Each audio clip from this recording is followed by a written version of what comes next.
പ്രിയപ്പെട്ട MT മടങ്ങുന്നു. യാത്രയാക്കാൻ പ്രിയപ്പെട്ടവർ സിതാരയിൽ. സംസ്കാരം 5 മണിക്ക്. ഇന്നും നാളെയും സംസ്ഥാനത്ത് ദുഃഖാചരണം.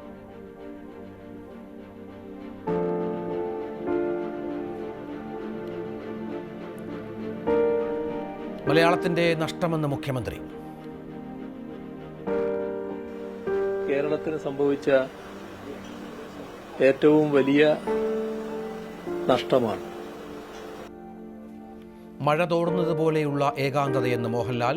ഒരുപാട് സ്നേഹിച്ച മനുഷ്യനെന്നും താരം. വളരെയധികം ഒരുപാട് പ്രാവശ്യം കാണുന്നില്ലായിരുന്നെങ്കിലും വളരെയധികം സ്നേഹം അങ്ങോട്ടും ഇങ്ങോട്ടുമുള്ള ആൾക്കാരായിരുന്നു. അദ്ദേഹത്തിൻ്റെ തൂലികയിലൂടെ സൃഷ്ടിച്ചെടുത്ത ഒരുപാട് നല്ല കഥാപാത്രങ്ങൾ അഭിനയിക്കാൻ സാധിച്ചൊരാളാണ്. മനസ്സ് ശൂന്യമാകുന്നത് പോലെയെന്ന് മമ്മൂട്ടി. വാക്കുകളില്ലാതെ ഹരിഹരൻ.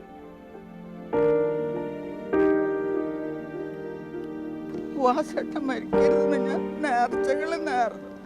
മാഗി പള്ളിയിലേക്കൊക്കെ മാതാവിന് മെഴുകുതിരി കത്തിക്കാൻ നേർച്ച നേർന്നു. വാസട്ട എപ്പോഴൊന്നും മരിക്കരുത്, ഒരു 10-100 വയസ്സ് വരെ കിടക്കണേന്ന്. പൊട്ടിക്കരഞ്ഞ് കുട്ടിയേട്ടത്തി വിലാസിനി. വാസുവിന്റെ ലോകം വിശാലമായിരുന്നുവെന്ന് ടി പത്മനാഭൻ. നാടകമെഴുതി, സിനിമ ഡയറക്റ്റ് ചെയ്തു, പല മേഖലകളിലും അദ്ദേഹം കൈവച്ചിരിക്കുന്നു.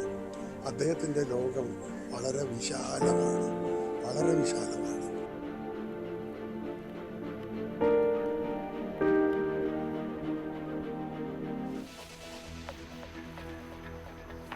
ക്ഷേമ പെൻഷൻ തട്ടിപ്പിൽ കൂടുതൽ പേർക്കെതിരെ നടപടി. റവന്യൂ സർവേ വകുപ്പുകളിലെ 38 പേർക്ക് സസ്പെൻഷൻ.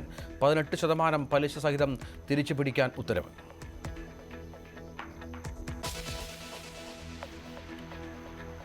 ശബരിമലയിൽ മണ്ഡലപൂജ. തൊഴുത് 10,000-കണക്കിന് ഭക്തർ.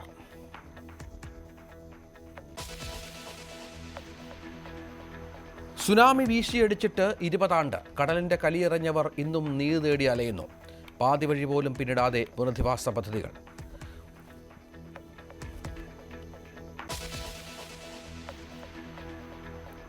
പെൺകുട്ടി ബലാത്സംഗത്തിനിരയായ ചെന്നൈ അണ്ണാ യൂണിവേഴ്സിറ്റി ക്യാമ്പസിൽ പ്രതിഷേധ മലയടിക്കുന്നു.